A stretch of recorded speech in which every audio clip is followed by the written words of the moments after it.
Welcome back to the Masked Reader. Today you're going to be hearing the remaining two contestants in group two. Be sure to vote for your favorites so they can move on in the competition. The bottom reader will be revealed on Friday. Readers tonight are ready to sink their sharp teeth into some amazing stories. Will that cool cat claw through to the next round, or will the jawsome shark prevail? Enjoy. If I could choose to do one thing at all for one whole day, I would definitely choose to stretch out on a sandy beach and read a book. I can't think of too many things that would be more relaxing than that. Choosing a food to eat every day for the rest of my life would be a lot harder. I love pizza, I love tacos, I love ice cream. Gosh, if it came down to it, I would pick tacos. They're so tasty. Stranded on a desert island? Oh my goodness. Well, I would definitely need to bring my kitten with me. She keeps me entertained and she always keeps me on my toes. The Pigeon Finds a Hot Dog. Words and Pictures by Mo Willems. Flap, flap, flap. Oh, a hot dog. Yummy, yummy, yummy. May I help you? Scooty, scoot, scoot. Is that a hot dog? Not a hot dog, my hot dog. I have a question. I've never had a hot dog before. What do they taste like? Well, they are a taste sensation. Each morsel is a joy, a celebration in a bun. If you've never experienced the splendor of a hot dog, you should really wait a second. This hot dog is mine. I found it. Of course, enjoy. Go ahead. Would you say that it tastes like chicken? Can you believe this guy? What? It just tastes like a hot dog, okay? Okay. So, it doesn't taste like chicken then? Oh, for Pete's sake. Hey, I'm a curious bird. That's it! It's my hot dog, right? Mine. This is unbelievable. Finders keepers is what I say. I'm a curious bird. What do they taste like? Blah, blah, blah. Yeah, right. I can't take it anymore. What am I supposed to do?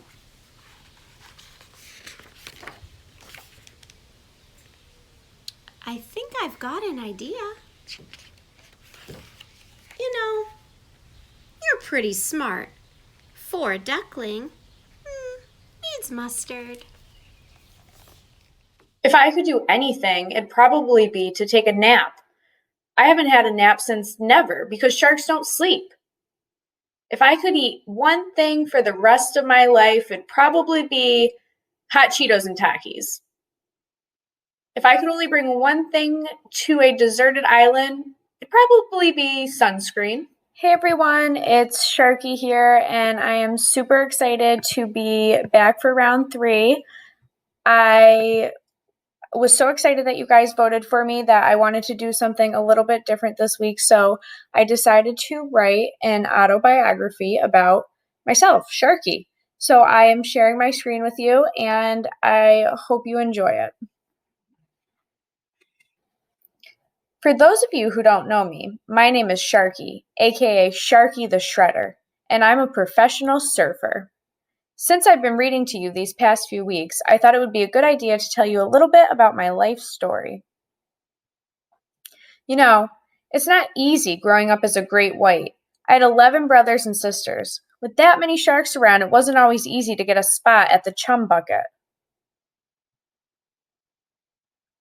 Even so, I mostly hung around with my brothers and sisters.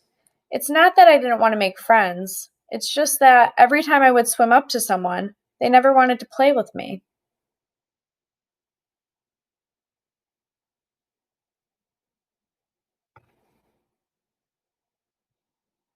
At first, I thought it was because I was stinky or that I had kelp in my teeth, but I realized that couldn't be it. I live in the ocean. That's like taking a bath for your whole life.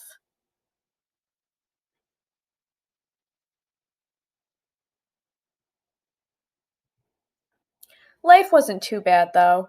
We spent our summers off the shores of Cape Cod where we would play games like Fort Bite or go fish surfing in the swells.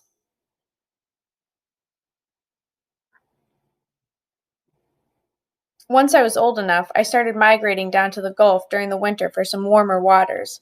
Let me tell you, after swimming 2,000 miles, you just want to kick back with your fins up.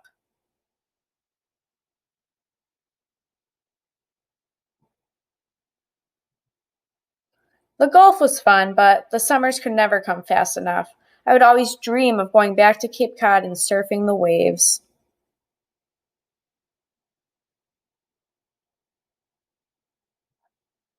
I practiced my surfing for years and I was good. Plus, growing up with that many brothers and sisters pushed me to be even better. I even started winning all the amateur surfing events in my area.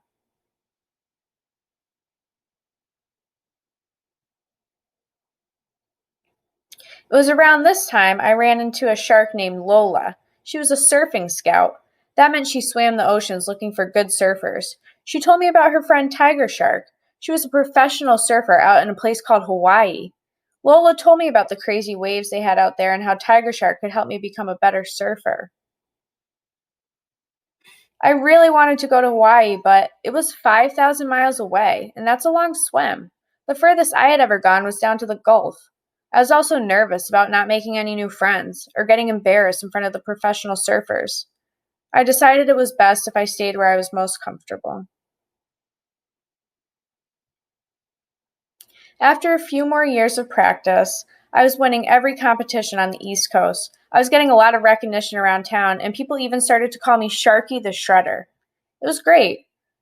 The only problem was that I wasn't having as much fun anymore. Surfing became so easy that I no longer felt challenged, and I started to get bored. I decided it was finally time to start my journey to Hawaii, where I would learn from the big wave surfers. I said goodbye to my family, packed my bags, and was on my way. When I got to Hawaii, Lola and her shark friends threw me a luau. That's kind of like a party, but with a lot more coconuts and dancing. It was there that I met Tiger Shark, the best surfer shark of our generation. Tiger Shark took me under her fin and showed me the ways of the Hawaiian surfers. After a lot of practice, I started to compete in surf competitions in Hawaii. I even started to win. I kept surfing and continued to challenge myself, competing against some of the best surfers in the sea. After one of my best surfs yet, Tiger Shark challenged me to compete against her in the Eddy, Hawaii's biggest and most famous surf competition. My stomach dropped. Me? Compete in the Eddy? Against Tiger Shark? I started to think about how I was nothing more than a great white from the shores of Cape Cod. I would never win. I opened my mouth to say no, but then I thought twice. I had come 5,000 miles to pursue my dreams. There's no way I was turning back now. What happened at the Eddy? Well, I'll spare you the details, but let's just say sometimes students can school their teachers too. Now I'm a professional surfer shark, traveling all over the world competing in competitions. Every summer, though, I head back home to my family in Cape Cod, where I learn to surf and teach all the young sharks how to ride the waves. The end. I hope you guys liked Sharky's story.